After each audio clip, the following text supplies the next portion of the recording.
je reçois ce soir Samuel Bourreau. Bonsoir, enfin rebonsoir. Bonsoir à toutes et à tous, merci de ton invitation. Qui a sorti un super livre qui s'appelle Politiser la haine, qui est sur la question de la bataille culturelle de l'extrême droite. Donc c'est un espèce d'état des lieux global et de résumé de qu'est-ce qui est en train de se passer actuellement et qui se passe peut-être depuis le début des années 2000. On peut remonter ça à plus longtemps, mais ça commence vraiment depuis le début des années 2000. Donc, comment ça va se passer? Donc voilà, s'il y en a qui veulent sortir pour prendre l'air et tout, il n'y a pas de souci. Il fait un peu chaud, désolé. Donc, on va un peu discuter avec Samuel. Et si vous avez des questions à la fin, n'hésitez pas. Voilà, on vous tendra le micro. Et enfin, des questions ou des remarques ou n'importe quoi, n'hésitez pas. Voilà. La première question que je voulais te poser, c'est qu'est-ce que c'est que l'identitarisme?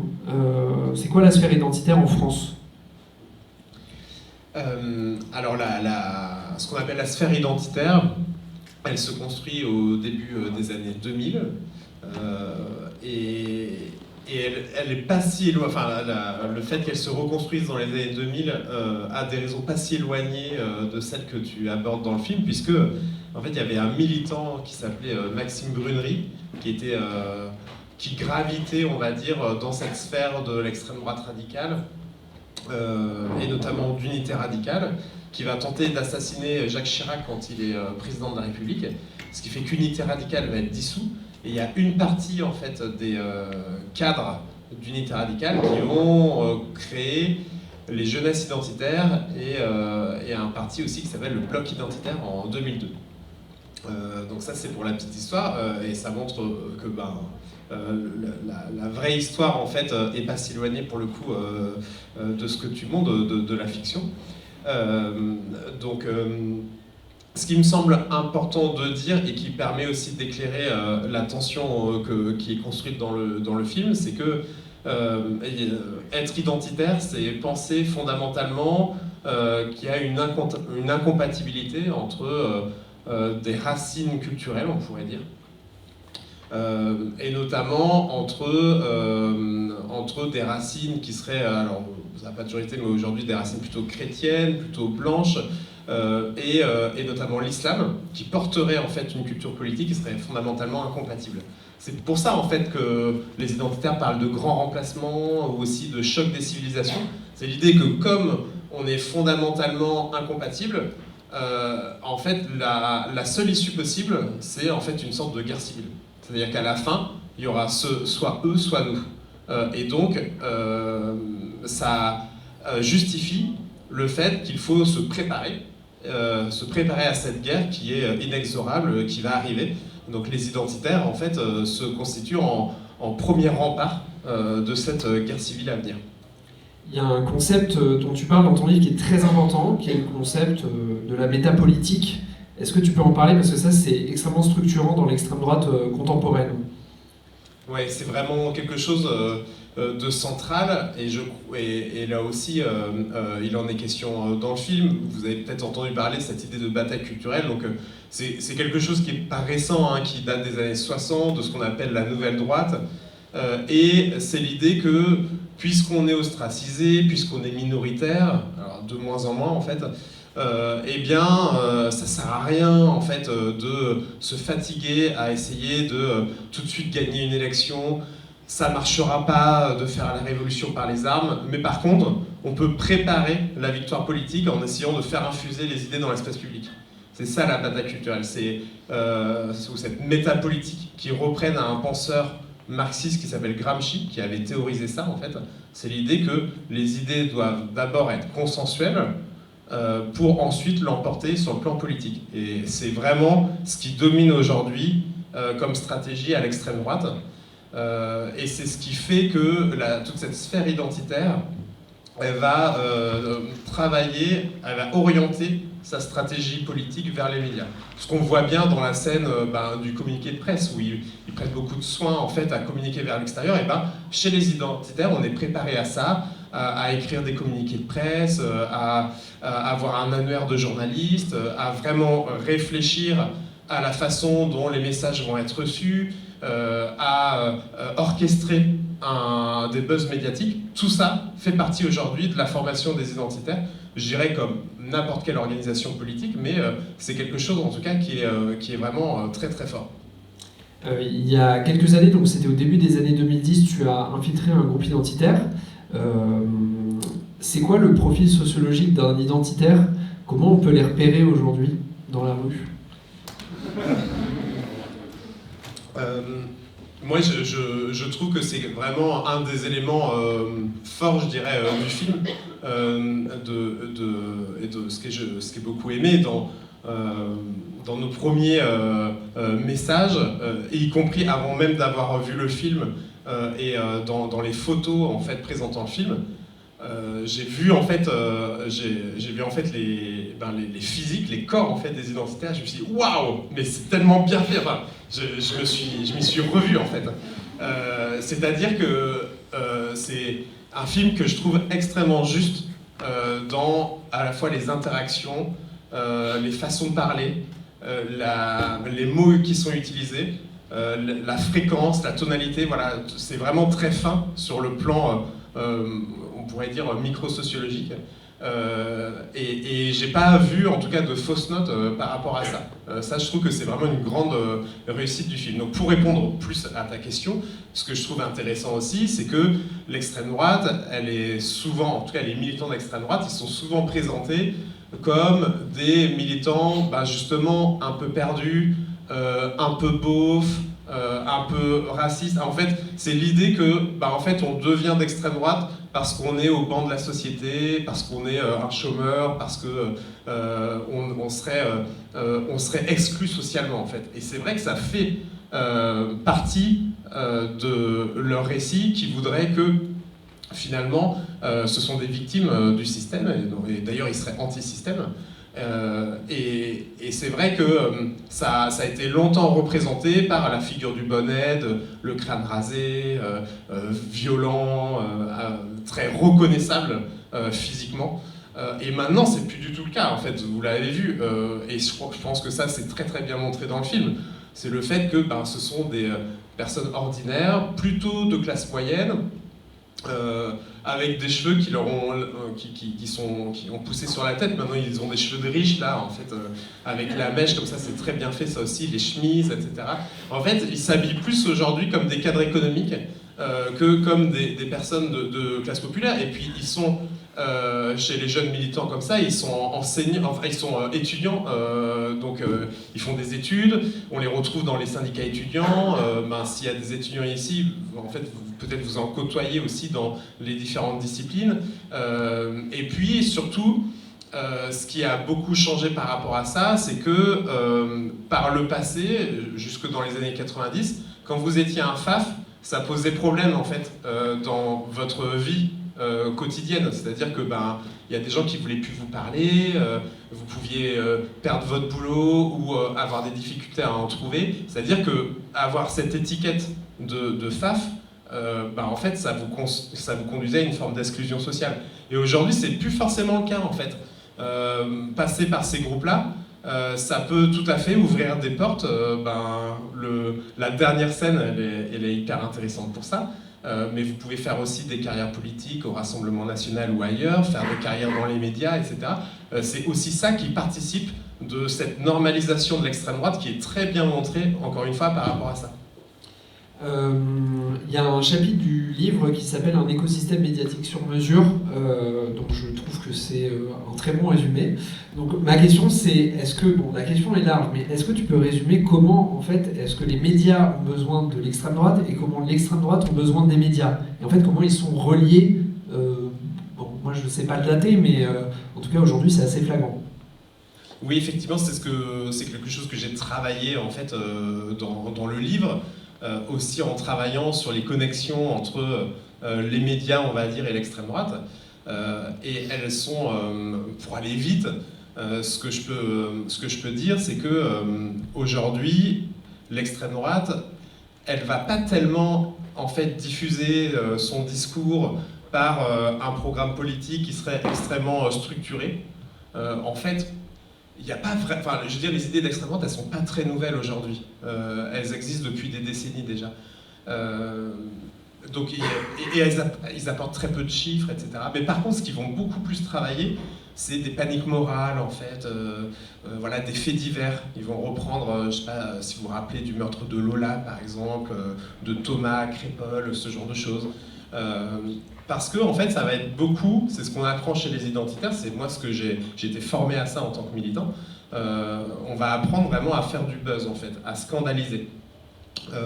Donc on va créer par exemple une action d'agitprop, type, je sais pas, monter à la frontière, col de l'échelle, à la frontière italienne par exemple, comme ils ont fait en 2018, et ils mettent en scène en quelque sorte, ils se mettent en scène en train de stopper le grand remplacement, c'est un peu l'idée, et donc ils vont construire une opposition entre nous, les vrais Français, de souche, blancs, etc., et eux, les musulmans, la gauche, voilà, tous les gens qui détestent, etc.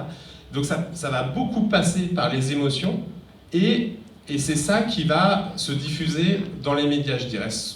D'abord, enfin, à la fois dans les médias de grande audience, type chaîne d'information en continu, parce qu'il y a beaucoup de temps à meubler, parce que ils ont des images toutes prêtes, et donc ça a beaucoup circulé par là. Et aussi, évidemment, dans l'écosystème médiatique d'extrême droite, type CNews, où CNews, c'est une chaîne où, en fait, c'est quasiment du traitement du fait divers en continu, en fait. C'est du plateau. Et donc, ça va alimenter, justement, cette détestation de l'autre. C'est ce que certains sociologues des médias appellent la polarisation affective. C'est aussi ce que fait Trump, en fait. C'est alimenter en permanence la détestation du camp politique opposé. Les woke, les végétariens, les cyclistes, les féministes, etc. etc. Et ça, c'est vraiment alimenter cette machine haineuse, et c'est par là qu'on va se politiser, en fait.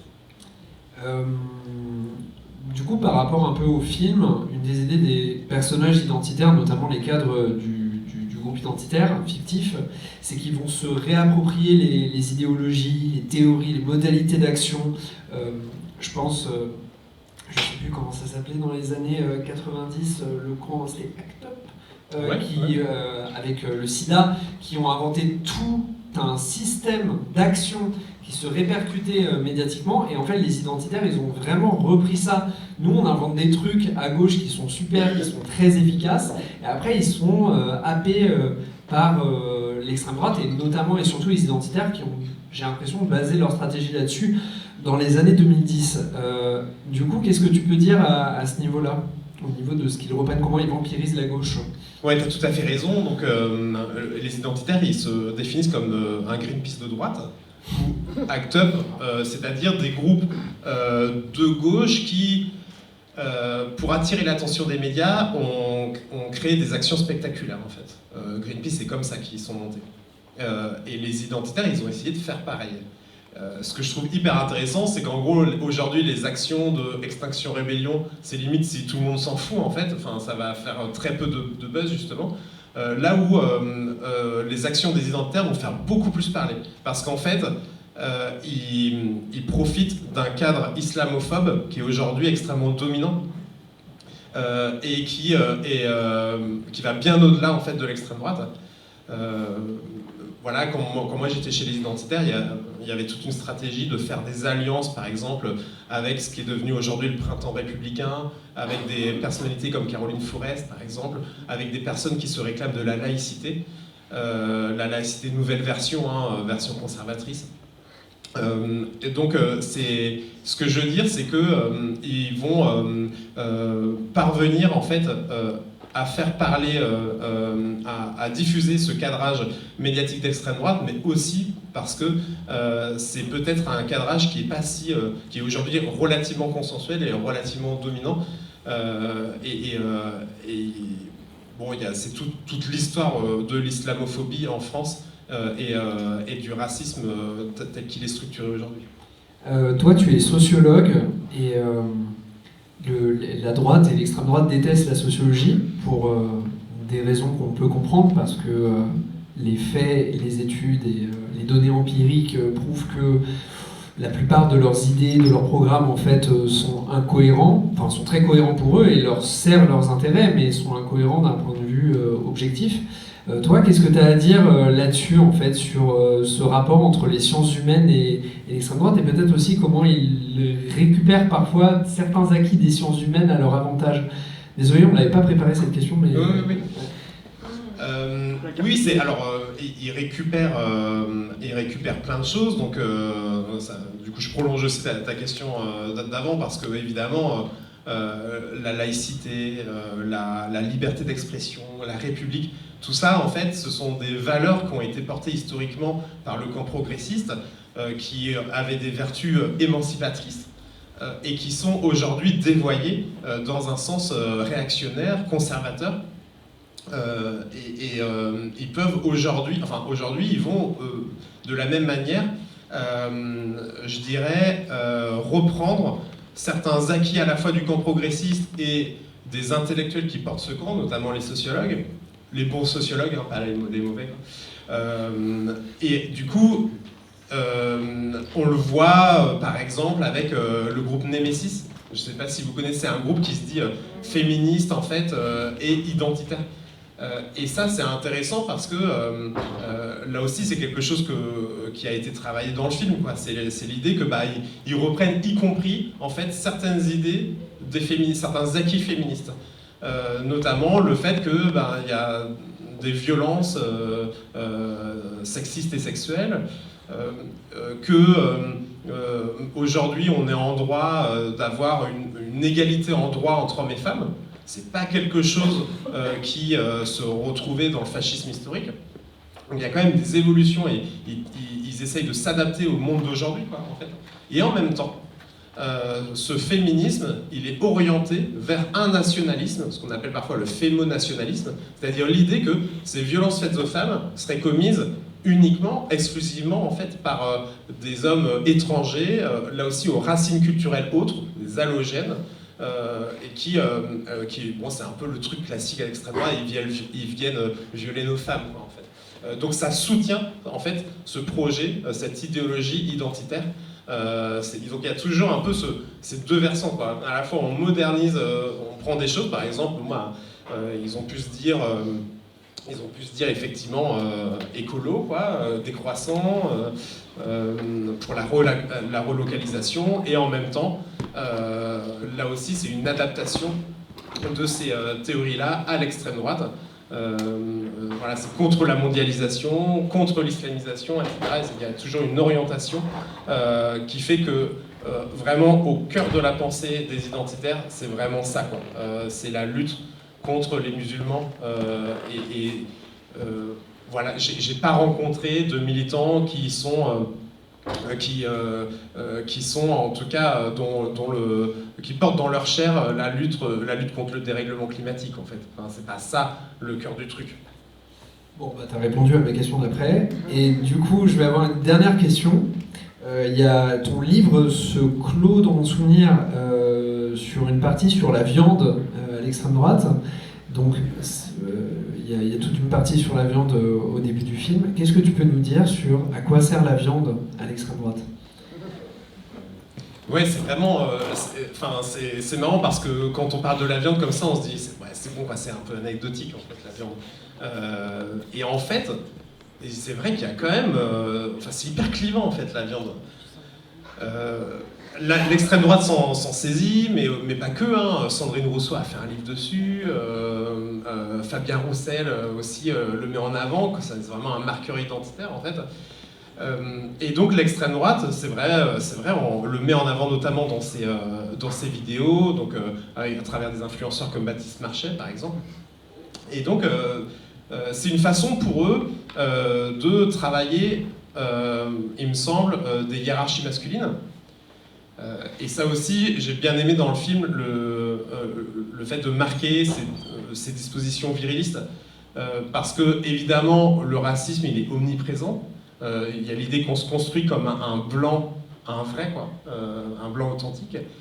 Mais les parcours de politisation, ils passent beaucoup aussi par notamment des socialisations masculines, même si je l'ai dit, il y a aussi des femmes qui rentrent aussi dans ces mouvements. C'est-à-dire l'idée de devenir un vrai mec, quoi, en fait, un homme supérieur, quoi. Et ça passe beaucoup par les sports de combat, ça passe par le fait de manger de la viande. Alors pourquoi manger de la viande? Parce que quand on mange de la viande, ça veut dire qu'on n'est pas végétarien. Donc on n'est pas un homme soja, on n'est pas un homme faible. Il y a cette opposition entre la force d'un côté et la faiblesse de l'autre. Ça veut dire qu'on entre aussi dans la population majoritaire, y compris sur le plan sexuel. Il y a l'idée de la prédation, de la chasse. On n'est pas, alors que l'homosexualité est construite socialement comme une masculinité subordonnée. C'est quelque chose qui est hyper important et on voit comment en fait ils travaillent cette mise en respectabilité de façon très insidieuse. C'est vraiment cette idée dans la normalisation de l'extrême droite de montrer qu'on fait partie de la population majoritaire par opposition aux minoritaires, aux woke, aux féministes, etc. etc. Ça aussi, c'est quelque chose qui est très travaillé par Trump. Et puis, manger de la viande, c'est montrer sa domination sur les animaux aussi. C'est quelque chose qui est aussi constant à l'extrême droite. Donc, encore une fois, quand on creuse un peu, on voit que ça brasse beaucoup de choses et que l'extrême droite aujourd'hui, c'est une sorte d'intersectionnalité de la haine. En fait, on peut y rentrer par plein d'aspects. À la fois par la lutte contre l'islam, le grand remplacement, etc., mais aussi en ayant une volonté de revenir à un ordre social antérieur, quoi. C'est la définition d'être réactionnaire, en fait. C'est l'idée que c'était mieux avant, et que aujourd'hui, si la civilisation décline, c'est aussi parce que les hommes et les femmes se mélangent. Et donc il faut redevenir, il faut reséparer les sexes, il faut se reviriliser. Voilà, c'est quelque chose qui est assez travaillé chez eux.